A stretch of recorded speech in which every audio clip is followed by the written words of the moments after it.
welcome to Red Ice Creations Radio. My name is Henrik and this is Internet Talk Radio from the west coast of Sweden. Thank you for tuning in. Nice to have you along. On Thursdays and Sundays we are here highlighting research and information for your consideration. And we do not tell you what to think or what you should believe. We try to present the information in the best way we can and help to highlight the research of authors, filmmakers and researchers and bring their information to your attention. We do not claim that we know or are presenting the truth about everything, but we are searching for truth and we are trying to find out what has been going on in the past, what is going on now and what we might expect in the future. And we think that you should make up your own mind about the subjects that we cover and continue the search for yourself if you find it interesting. So dare to explore the world and consequently yourself. Our website is redicecreations.com. Stop by for frequently updated news, links, resources, videos. We have our member section up there, the forums and much more. And today on the program we have Neil Kramer back with us. You might remember our first show that we did with Neil back in December last year. And Neil is behind the website/blog The Cleaver. He writes on many important subjects relating to awakening consciousness, also manipulation and how to kind of break free from the hive mentality and how to find yourself in all of this. Very important and interesting material. And we have quite a few different things that we're going to talk about today. The gates of awakening, increasing polarity of consciousness, LRP, flash analysis. I have no idea what that is. That's going to be very interesting talking more about that. Imagination and field uplink and also finding oneself or locating oneself in all of this. Very good stuff indeed, and it's going to be very interesting diving into this with Neil here today. And you can of course find more of Neil's writing at thecleaver.blogspot.com. That's thecleaver.blogspot.com. Many excellent articles up there for you to dive into. So with that, it's been a while, but it's very nice to have you back on the program, Neil. Welcome. Hello, Henrik. It's great to be back here. So, I mean, how have you been? You continue to be, creative. You've been writing. You've been producing. Is everything good over there in the UK? Yeah, it's excellent. Thank you. I think it's one of those times where everything seems to be kind of accelerating, and time just really seems to be just disappearing into a black hole, really. So I'm just trying to grab as much as I can of the time that is available for myself, and keep studying, keep exploring, experiencing. And as I was just kind of looking over your website earlier today, and one of your taglines is like "Be here now," and yes. I think that's extremely important thing to do straight away if you can, to avoid disappearing into someone else's mind. Very good point. Very important. And I mean, if we think about time as such, or time disappearing, or going faster and faster in a way, do you think that that's related to our consciousness, or is this actually an external thing, that time is actually speeding up in some way?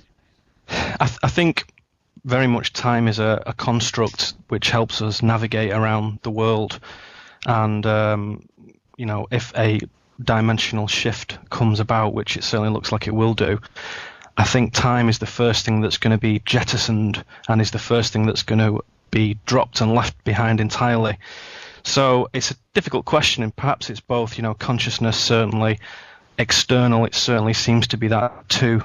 From my perspective, I've always quite admired the Mayan map, which is their calendar really charting the development of consciousness in ever accelerating cycles. And according to that, we're in the final cycle right at the top of the pyramid, which is a cycle of only a few years, really, with, of course, the zenith in 2012, which, as I've said to numerous people who have discussed this with, I don't think 2012 is what I call like a light switch moment where something suddenly happens and everything changes in an extraordinary way. I think it's purely the peak of a graph, the top point of a graph where things are at their height of complexity and possible singularity. So Yes and yes is the short answer. Very good. Yeah, I agree with you there, and I think again it's important to emphasize that with 2012. As you said, it has been said before, but it needs to be said again that to focus on that as a point of change can be very diluting, so to speak, as well. People are focusing on that and actually might not incorporate any change in their own lives because they're focusing on that as a point of reference. So, oh no, just wait until that point and things will be better or worse or whatever it is that you're waiting for. But I think it's important to begin straight away. Why wait, right? Yes, it's a good point. It's really 2012 is in danger of becoming a sort of contemporary new age redeemer victim religion where everybody sits on the backside waiting for the savior moment, whether it's in the shape of a person or an entity or an extraterrestrial or an event or whatever. So I'm certainly not putting money on anything, and I'm certainly not waiting for anything. I'm just carrying on as fast as I can and as purposefully and determined as I can. So 2012 is something to keep an eye on and study and be observant and aware of, but not a focal point in terms of one's own activities. Yes. We had a few points here that we want to go through today, a few chapters, if you will. And the first one is the gates of awakening. And you wrote to me the natural process of how consciousness is engaged, challenged, and raised. Tell us a little bit about that, Neil. Yeah, the gates of awakening is my shorthand, really, my little technique for analysing the process that seems to be what I would consider a very natural process, whereby humans come into the world, they engage with certain activities, they unveil certain truths and untruths, and they expand their consciousness and they begin to integrate these new powers into their life. And those kind of sections can be brought down into discrete individual units. So what I've observed is that there is a certain succession of energies from one movement to another. So I've described it elsewhere as a kind of transcendental energy model, but really just easier English language is gates of awakening. So in my model, the first thing that happens when you say to a lot of your guests, for example, and on other shows and TV shows and so on, tell us your story, tell us how you got into this, and how your consciousness moved and what opened your eyes and what was the event that happened to you. In my model, that is what I would call the engagement stage. So this is really the thing, that a lot of people approach typically in the first third of the life, although there are exceptions and some people do this later on, where you'll find something that engages your consciousness and your attention. So it could be something like ancient civilizations and Egyptians, early Christianity, Mayans, Toltecs, whatever, or Atlanteans, Lemurians, etc. And for other people, they say, "Oh no, I don't want to do that. I'm not much a historian. I'm more interested in conspiracy and ghosts and things like that." And for other people who are much more, shall we say, left brain minded, they may say, "Well, for me, the thing that engages me is physics and botany or cosmology or quantum theory." So the engagement process is different for everybody, but it's a key stage that says, okay, the universe is pretty big and mysterious and interesting, and your way into it is going to be through a subject that engages your attention, that expands your consciousness and gives you energy, basically. So that engagement process typically lasts, a number of years.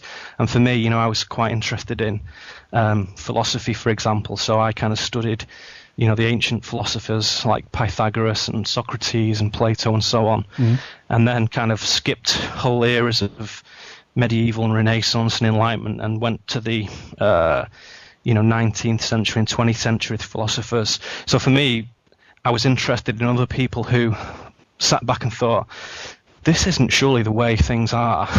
This isn't surely the world as it has been taught to us in schools. There seems to be something much more fundamental, something so huge we can't actually see it. And, these guys approach that as a philosophical problem, which is quite interesting, which is a good way of doing it. What then tends to happen is the second gate, if you like, and there are analogues for this in Zen Buddhism and also in Toltec shamanism, their own ways of measuring this progress of consciousness. But for mine, I've termed it the gates of awakening just for my own use. The second stage is what I call the unveiling stage. And there are two aspects to this. There is the shadow and the dark side, and there is the light side and the energy side.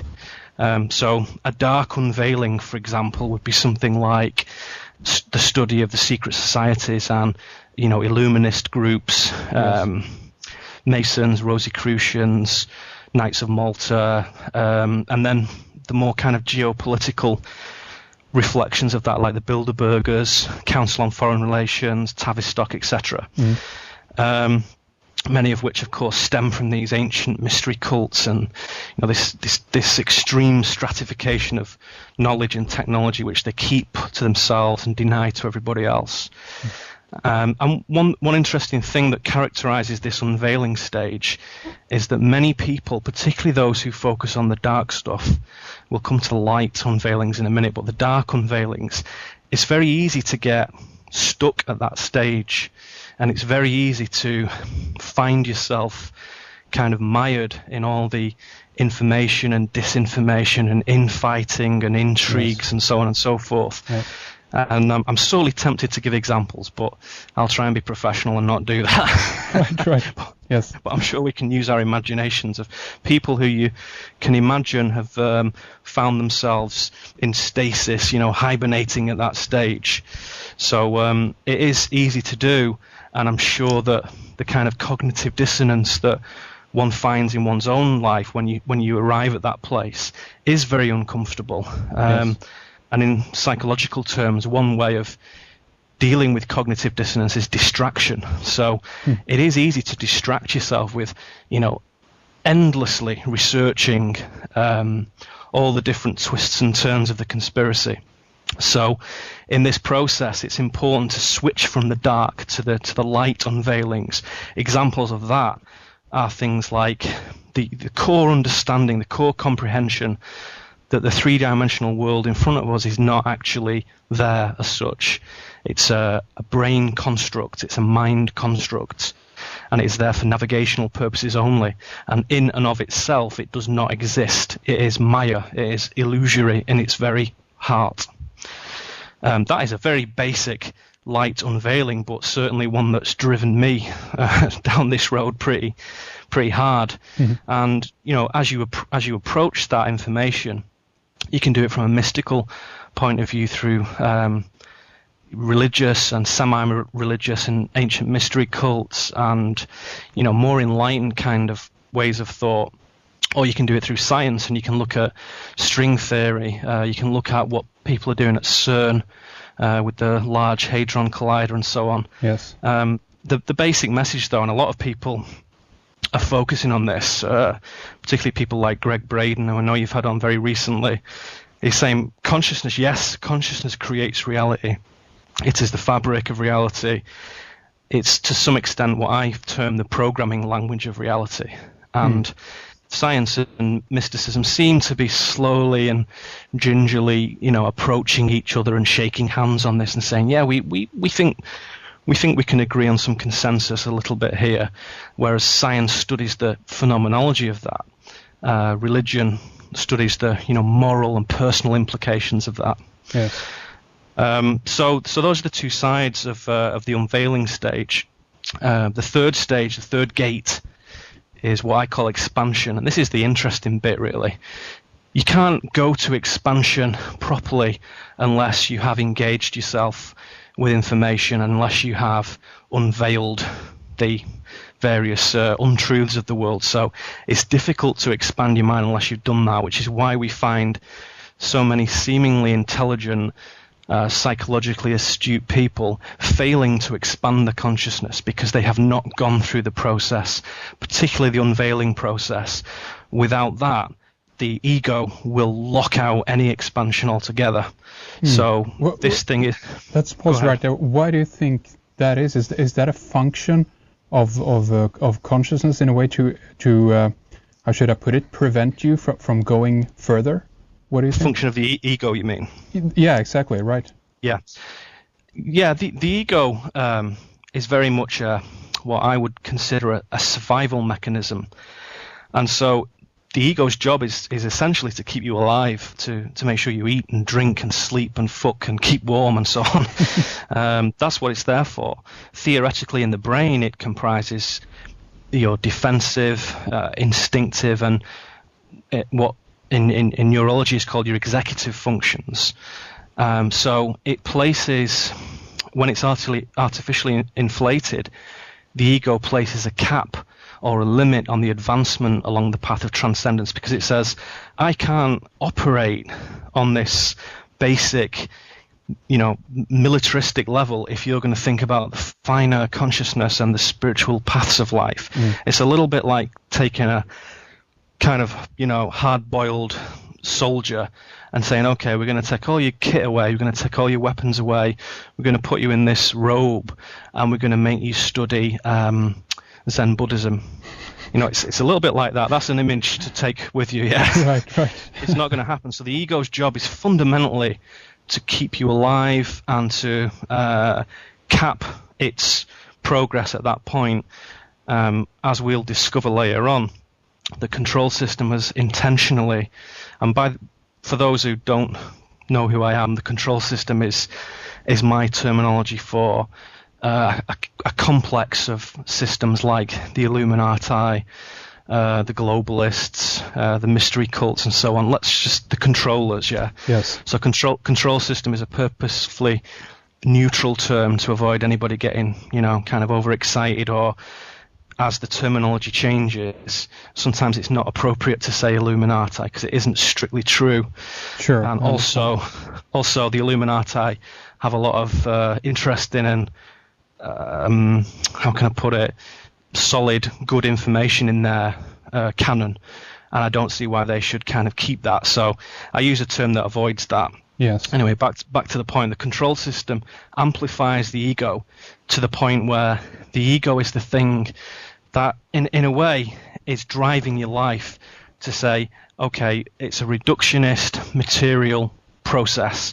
The ego is only interested in that which fulfills itself, that which sustains the biological entity. Yes. And it doesn't see transcendence as part of that process.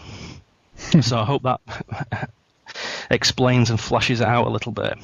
That's very good. That gives a background, so to speak, on the journey of awakening and what needs to be taken place for the full process to happen. And I just want to, go back a little bit and talk about that idea that when one studies, as you call it, the dark side of that, when you're finding out what the heck is going on around you and who is controlling the world and so forth, I think that all these stages are in themselves tremendously necessary and very important for the completeness of this to take place, so to speak. And but I think it's worth to emphasize that again, the danger, as you mentioned, of potentially being locked down in a specific situation, or don't move on from one area, because to study how evil everyone else is around you, but to know nothing about yourself, that doesn't sound too nice to me, at least. It's like the focus is so external all the time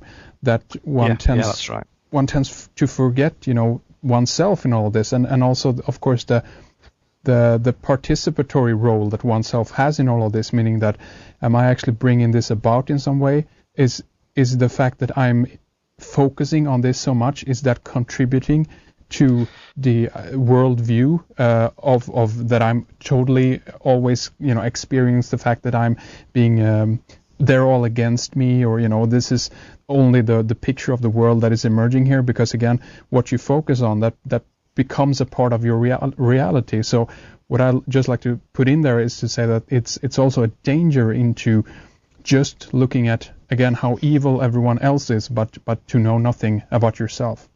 Absolutely, I couldn't agree more, and I think that everybody who finds themselves in that ranting stage, which is understandable initially, you have to understand that that is a stage. It's not a destination. It's not, okay, now you know the truth of how shit the world is. You have to stay there, and that's the way it is going to remain. That isn't the case at all. I think people who get stuck there have an inherent psychological vulnerability, which is not to be underestimated, which will collapse them at that point. And I think that the control system's torrent of misinformation is purposefully to exploit that vulnerability in people, because it is well aware that the discomfort that comes with knowing the world is not the way you thought it was is a trigger point where you will either kind of rocket ahead and develop yourself, or you will begin to devolve and you will ask for prescribed, official, formalized sedatives like TV and junk food and so on and so forth. Yes. So it's very, very simple to do that, and I'm sure that everybody who listens to this knows what I'm talking about. And I think we've all done it from time to time, where things just get too much. You think, okay, I'm just going to sit down, I'm going to watch a zombie film, I'm going to eat some crisps, and I'm going to drink some whiskey, and I'm going to do this, I'm going to do that. That's okay, but it can become a formal way of coping with things. And if that is switched instead from the TV to the internet, and instead of prescribed formal programming, instead to your own research of the evils of the world, it has very much the same effect in that over and over again it just becomes an informational sedative. Yes. And as we'll come on to later on, one way to keep people from the truth is to overload them with information. So though indeed we do live in a time of revealing, we also live in a time where filtering is absolutely crucial. You cannot just type in car in Google and expect to find the car that's right for you, because you get about 50 billion results. So equally, you have to have a complex set of filters in your mind so you can approach information in an intuitive, discerning, reasonable way. Yes. And those things are custom filters that you have to build yourself. So nobody's going to really hand them to you on a plate. You have to construct these things yourself. Otherwise, again, you become overloaded. And when you become overloaded, you need sedating. And that is usually an informational sedation these days. Very good points, all of them. And I think, in a way, what you're talking about there is escape in a way. And there's, of course, different types of escapes. I mean, for instance, even, immersing yourself only in one type of information, be it studying only conspiracy or only New Age spiritual topics, that can also be a form of escape, or a form of turning off all the stuff that you're not comfortable hearing about, or what have you. And then, of course, that's right. Go on. Sorry. No, just and I also wanted to say, and then, of course, one should not also forget that, hey, wait a minute, what is this all about? We're on this planet, right?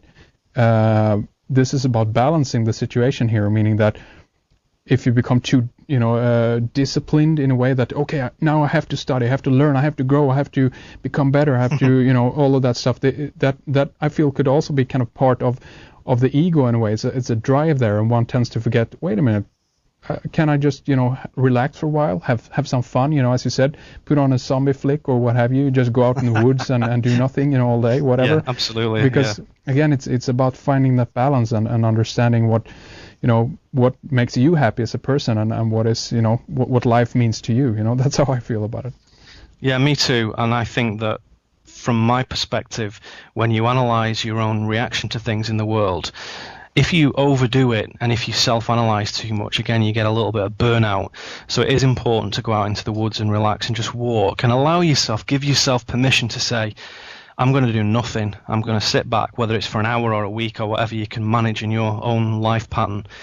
It's important to be able to sit back and look at the sky and walk through the grass and touch the trees and speak to your friends and, go out and eat something wonderful somewhere, to liaise and connect and to facilitate these things within your life. Otherwise, you end up as this kind of sick tunnel researcher, which is really going to destroy you and is ultimately going to compromise the integrity of what you're doing. So this process, this gate of unveiling is a key one, and a lot of people get waylaid at that point. And if a huge party of researchers approach these gates, in a big horde, at that gate, a lot of them would fall over and get left behind, and fewer and fewer and fewer proceed to the next gate, which is, as we were saying, which was expansion. So if you can persuade your ego to allow you to expand, and this is very much a thing that you have to compel the ego to do. So the ego is trying to, it thinks it's doing you a favor. It thinks it's saying, look, I know what's best for us. The best thing you can have is nice food, a nice girlfriend, a nice house, a nice car, and then that's okay, and that's all you need, really. So that has to be upturned to some extent. And as a few researchers that I've been looking at recently, old books actually that I've dug out of my archive, there's a guy called Bob Frissell and a guy called Drunvalo Melchizedek. Right. That's an interesting name, difficult to pronounce. Yes. As they've stated in their works, the left brain has to be persuaded of the wider realities of the Akashic field and the matrix and the control system before it can assimilate any new knowledge or upgrade itself. And this has to be taught and compelled into the left brain, to trust the right brain.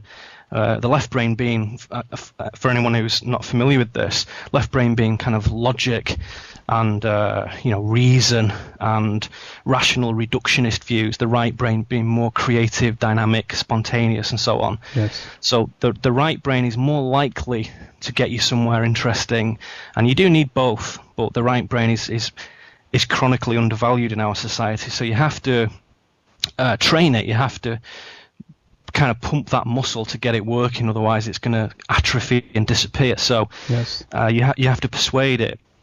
So the left brain, you have to have a conversation and say, look, I know you're trying to facilitate the ego's desire to keep us all happy and smiling and alive and well fed, but right now you have to understand that the way of transcendence, which is ultimately the only thing we're here for, is going to be through our friend the right brain. So that's how it works, and there's various things to get those two to speak to each other. One of them is meditation. One of them is, for example, playing a musical instrument. It's one of the few things you can do to create a harmonic resonance between these different portions of the brain. Strictly speaking, it's not quite as simple as left and right brain. I'm aware of that. Yes. But it's nice shorthand for the purposes of conversation.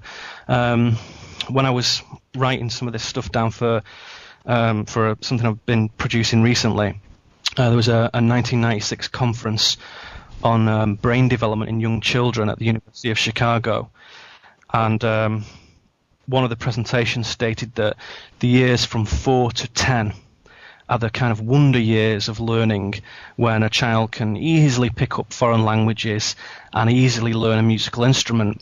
And this is chiefly because the brain at that stage is more naturally balanced and less compartmentalized. So the left-right brain is very indistinct at that stage. Mm. And the brain is much easier, finds it much easier to assimilate and interpret and categorize and process information.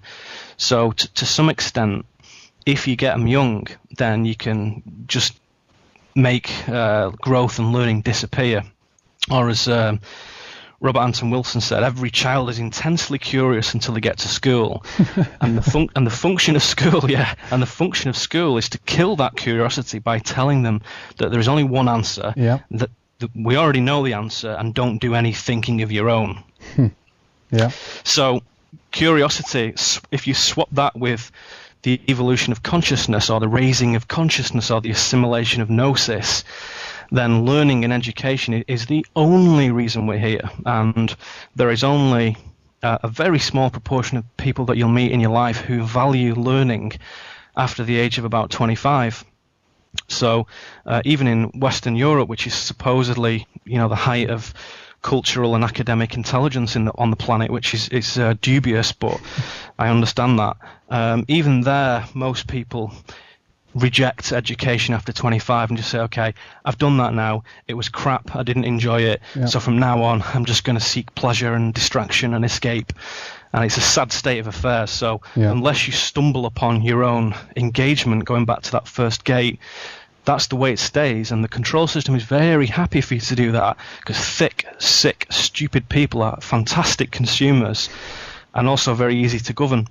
That's right. And you can look up those quotes by politicians like Henry Kissinger from way back in the 50s and 60s, right up until today, with modern politicians who off record or in party meetings where they have these little breakout sessions in little tiny meetings outside, off the record. They all know that one game is to say things that appeal to people, but the real game is to have a nice, thick, governable populace. That's right. Exactly. You're absolutely right there.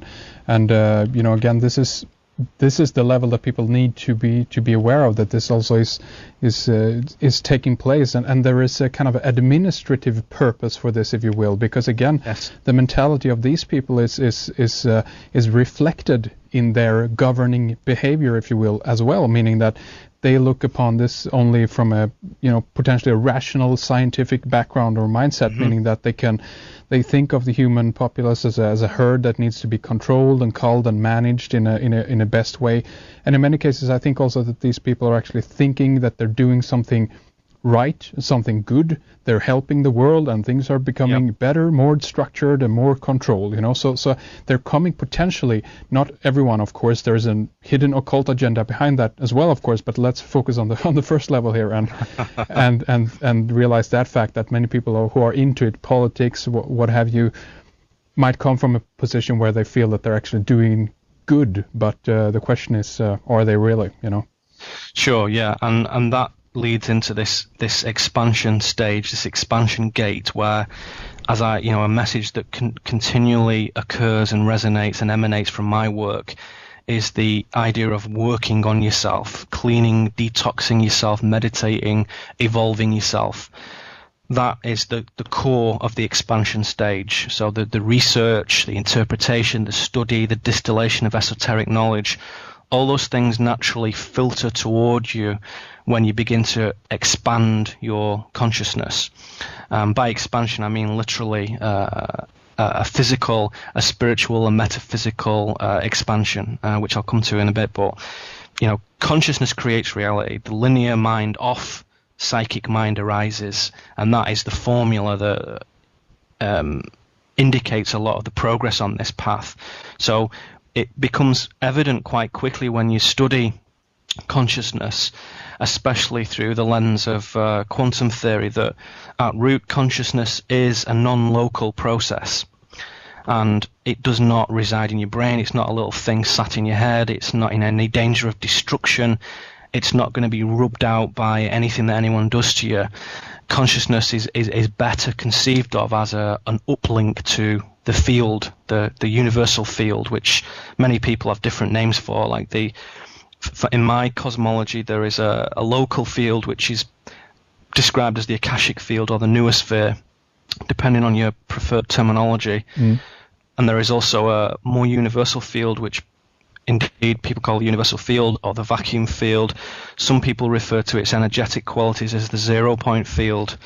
In Toltec shamanism, they call it the dark sea of awareness, or the luminous filaments move within it. And so, depending on your preferred symbology and what resonates with you and what gives you energy, nevertheless, this field exists. So, as I say, personal experience of reality is better conceived of as your custom tunnel, your custom reality tunnel into this field, which for shorthand I call field uplink. Okay. Yes. And this has been studied for millennia by the shamans of our world. And again, something I'd like to emphasize, particularly for those who haven't read my stuff or are not familiar with what I believe, shamanism is not some exotic anthropological oddity that you may, the control system would want you to think it is. Shamanism, very opposite of that, is the original spiritual experience of all indigenous peoples, whether they're in North America, Siberia, Sweden, England, Ireland, wherever. Shamanism is the spiritual practice that was that remained all over the planet up until around 10,000 years ago, when it appeared that the personal, individual and sovereign right to spiritual ascension was removed. And of course this was done by the co-opted religions, yes, which is a whole subject in itself. But suffice to say that by hijacking and editing systems of evolution, removing the transcendent qualities out of them and concentrating on only the control, the control aspects. This kind of fake priesthood, falsely claimed ownership of many of these things, and they claim special status and so on and so forth. And I go into this in my work. I think that I would like to imagine that most people listening to this are thinking, yeah, we know all about that. And I think it's pretty much well established, well documented fact now that religion is a control system. Yes. If you study the religion and go back far enough, you find that there's incredible knowledge in there that they've nicked from somewhere else. And as you follow that trail back, it leads further and further and further to much purer sources, where some of that knowledge and some of that gnosis was shared liberally and freely and transparently with all the people. So it's not that the information is bad, it's how it's edited and controlled and kind of snipped off and so on. Yes. So it's important to make that distinction. But shamanism obviously still exists, and most people associate it with either Native American shamanism or Peruvian, Amazonian shamanism. But it's very, very important to the furtherance of consciousness, particularly the use of entheogens and psychedelics and so on and so forth, which again is a whole show in itself. But I would certainly say that the people who practice shamanism are aware that what we call learning and thinking as a cognitive process, they have superseded that by just knowing. And by that I mean that if you can establish good field uplink, good connection to the universal field, you can connect with any information at anywhere immediately. And so it's a little bit like in the Matrix, where they'll say, okay, I want to know about Kung Fu, put the disc in my head and give it me. Yeah. Yes. Or Trinity says, I need to fly that helicopter, I don't know how to do it, give me the disc. Field uplink operates in the same way. When you connect to the field, you connect to everything.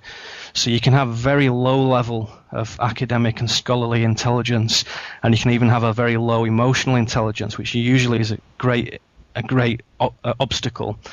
However, if you have good uplink, you can just supersede and move way past that in an instant by gathering that information at once. So yes. the shamans are well aware of this and have been for, since at least 150,000 years, I would say. So what you're saying here basically is that information and knowledge is so widely dispersed within the field here, so to speak, that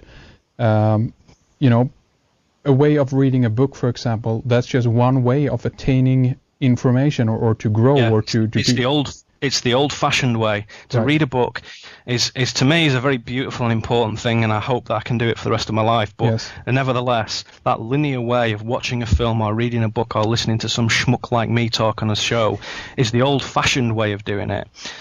If you have field uplink, cohesive, coherent field uplink, you can connect to that information already, because in my model of reality, in a fourth dimensional context outside of time, you're no longer restricted to the fact that, it hasn't happened yet, so how can I listen to this guy speak or read this book? Because it hasn't happened yet.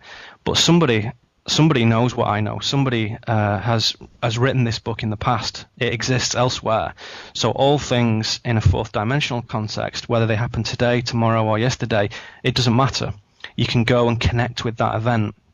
So the very process of thinking in itself, although it's key to a lot of things we do, is very much an egoic function, an aspect of the ego that rather unsupportively isolates the mind from the universal field. And as I said in a recent piece, standard remote viewing technique, which is viewing things at a distance without actually going there, which the US government piled a lot of money into in the 60s and 70s. Standard remote viewing technique teaches the student not to think. It proposes that the collective unconscious, which is an aspect of the field, a local noospheric aspect of the field of Earth, this knows everything already. And so the kind of brain churn that happens when you think just obscures the picture like static on a TV screen. So we must stop thinking and just learn to step out of the way. So I remember reading a William Burroughs novel called The Place of Dead Roads, which is one of my favourite books. And in it, he has a number of gunfighter characters. It's not a Western, but it does have Western symbology. Right. And one of the characters is learning to shoot, and the master gunslinger who stands with him and says, "Look, I'm going to show you how to do this." He says, "Look, your eyes and your hands know much more about shooting than you do. All you need to do is step out of the way." There you go. Field uplink is very, very similar to that. So meditation is just a way of saying to the ego and to the left brain, "Okay, just shut up a minute because we're going to do something now." Yeah. So it's a very key process, very, very important. Shamanism will bring all this information to you, particularly modern studies of shamanism. If you go back to the old studies of the 50s and 60s, with one or two exceptions, they're very, very unsupportive, very unhelpful, and patronizing to the natives, as they call them. Modern interpretations and modern studies are much more open-minded, and I can perhaps send you one or two links to that. But definitely. But shamanism, the study of entheogenic sacred plants, meditation, all bring the understanding and control of the process of thinking itself, and they smooth it out and can cease and stop it altogether. So in Castanedan version of Toltec shamanism, Don Juan teaches Castaneda to stop the world, in inverted commas, as a means of saying to the ego, as I say, just shut up a minute because we're going to see into the field here. So there has to be agreement with the ego. So playing a musical instrument begins to instruct a dialogue, begins to initiate a dialogue with left and right brain to say, okay, we're going to speak to each other for a change. We're not just going to fire things over the wall. We're actually going to have dialogue here. Yes. And once that happens, left and right brain are much more able to establish field uplink when they work together. Very good. That's a very good point, I feel, again, because this is about the unison of those two sides, because again, this is not about shutting out or shutting off either one of them, and to make ourselves whole again, make that completeness. Then I feel it's much more. I mean, we can even look at it from the perspective of basic mind control, if you will, because again, that has to do with the kind of the schizophrenia that they're playing on, that idea that people are shattered and broken up, compartmentalized, exactly, all the time, and so a consequence to work against that, so to speak, or to get a better picture, a better perspective on and also a better understanding is to be complete again, to join both sides again. And I think that the idea of playing music instruments is a very interesting idea as well, because there you're both being kind of analytical in a way, because you need to be focused on what you're doing with your instrument, with your hands and what have you, but you also need to work with your creativity and your inspiration in a different way. So it's like a dance. That's right. Yeah, that's right. And when you have a good musical teacher, I play guitar, and I was lucky enough to have an excellent jazz teacher. I'm not into jazz, I'm more into kind of metal personally, heavy metal and death and stuff, but we won't go into that. Right. I don't want to compromise my integrity by telling you my favourite bands. Anyway, never mind. My guitar teacher, he would say, okay, play these scales, and this is Mixolydian, this is Phrygian, this is Aeolian, these modal patterns, these are the chords, these minor, and he would technically teach everything, and I went away and thought, oh, this is cool, and I've gradually built up speed and fluency and so on. But the greatest emphasis he placed on what we were doing was, he said, okay, now you can do it. He said, you've got to feel what you're doing, you've got to feel the music now. And that was the hardest thing for me to do, and this is at the age of 12 or whatever, so it was a long time ago. But I didn't understand for weeks and weeks and weeks what the hell he meant by feel the music. I thought, well, I can hear the music. But no, he wasn't saying that. He was, no, not hear it. You've got to feel it. You've got to feel what that means, and you've got to adjust the volume, and you've got to put some kind of emotional content, like Bruce Lee used to say, emotional content into what you're doing.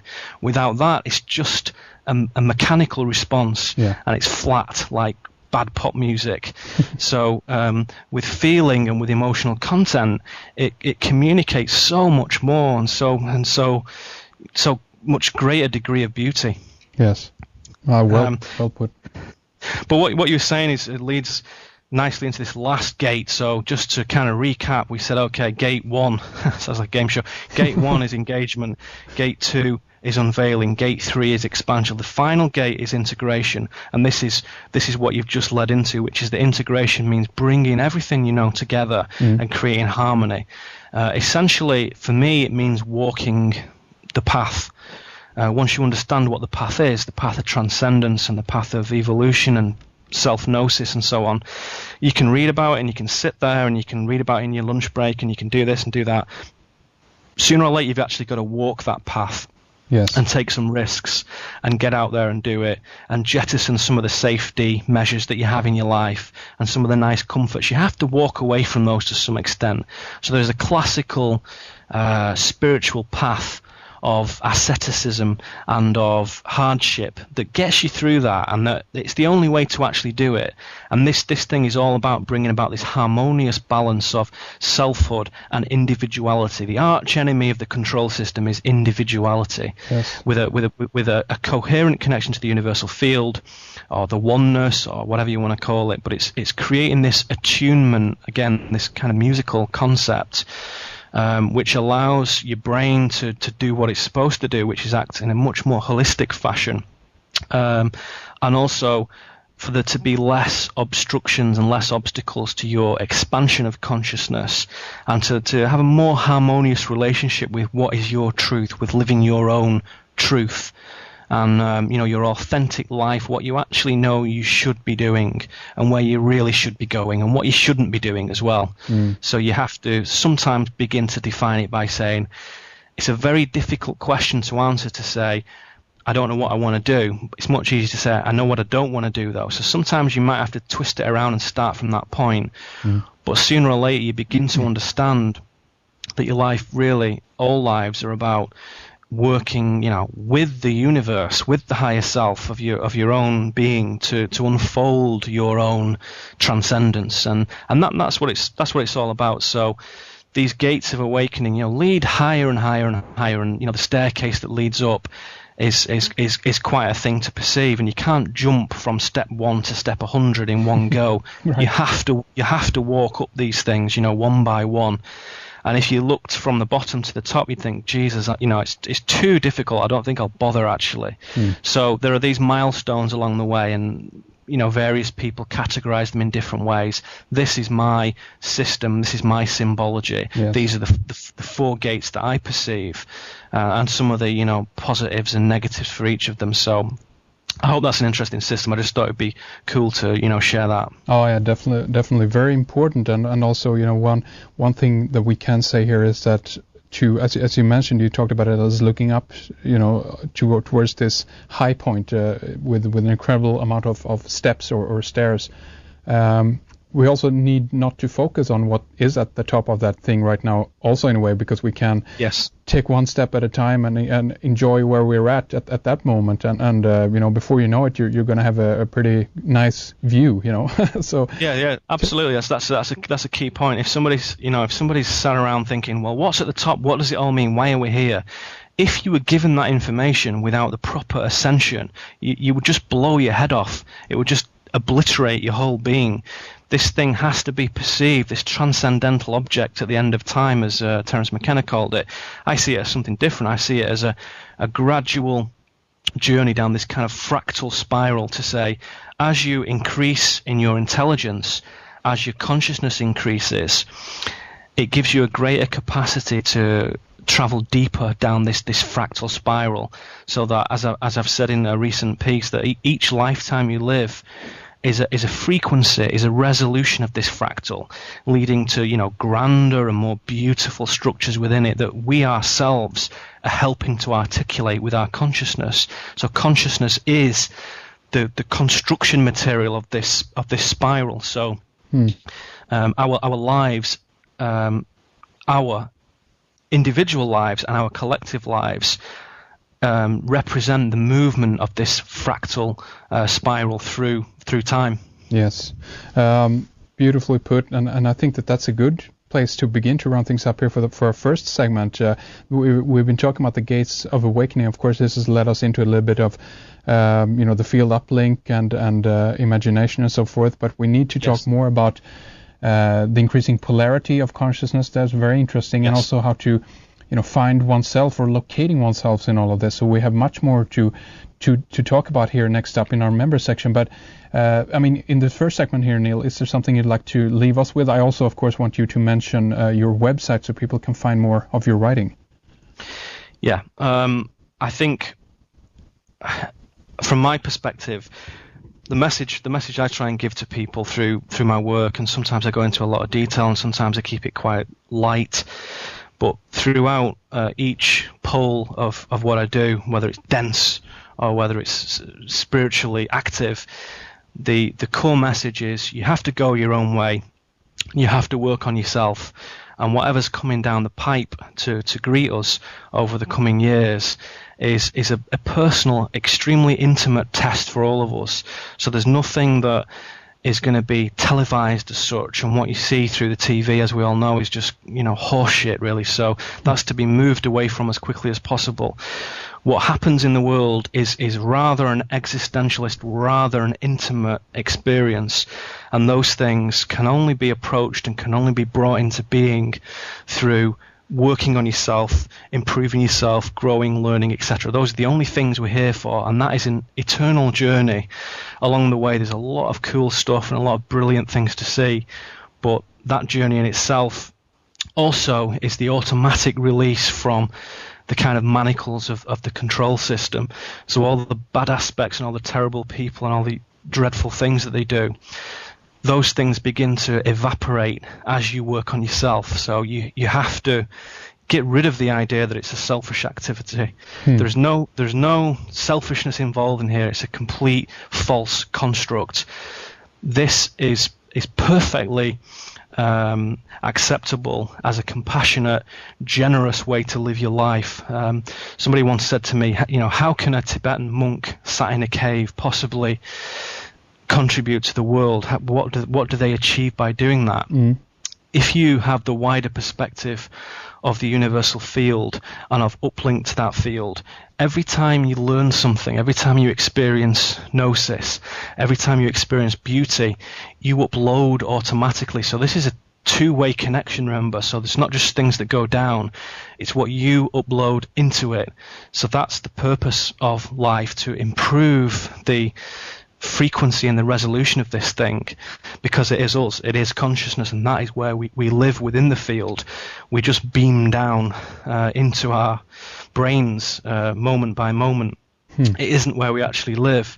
So if you think in those terms, the guy sat in the cave who is improving himself, experiencing reality, moving mindfully through every moment, experiencing the flowers and the trees and the skies and the birds and everything else, his perceptions with such crystal clear, unadulterated clarity improve the overall thing for everybody. So everything that we do affects everybody. So as you said earlier on, if you focus on the bad stuff all the time and all the grime and dirt, then that becomes your tunnel, that becomes your uplink. So your connection to the field is characterized by what is in your consciousness from moment to moment. So it pays to have focus on what gives you energy. If it feels good and it gives you energy, you should do it. Exercising, morality and all the rest of it is just automatic, because it's just all common sense, that stuff. So that's the way one has to move on this path. Very good. Excellent points, Neil, and thank you very much for rounding that up for us in the first segment here. Again, the website, I want to mention it, thecleaver.blogspot.com. Do take a look. It's tons of writing, interesting material, and things that you can learn and grow from if you take a look around there. So with that, thank you very much, Neil, for this first segment here, but do stay with us. We'll take a short break, but we'll be right back. Thank you. As you know, we are going to continue our conversation with Neil Kramer in our member section, and we're going to get into the increasing polarity of consciousness, the difficulty to relate to people around you, either at work or your family, people who are stuck in problems or stuck in the media circus, who haven't gotten in contact with themselves and awakened yet. We're also going to talk about free will, 4D and the CERN facility, the essence or the soul of a person, and how the occult media spinners are manifesting their reality through you, if you aren't aware of it. And we'll round things up to talk about Philip K. Dick and his valleys, downloading gnosis, peering into the future, and how it could be possible to know about future events and much more. So don't miss our excellent continuation with Neil Kramer, available now in our member section. If you're not a member and want to tune in, simply head on over to our website, redicecreations.com. Click on subscribe and follow the easy steps to sign up, get instant access and tune in. We have a lot of audio and video material waiting for you in our member section, so do take advantage of it. Thanks to producer Fredrik Palgmren. My name is Henrik. Thank you for listening to our first segment. We'll talk more after this break.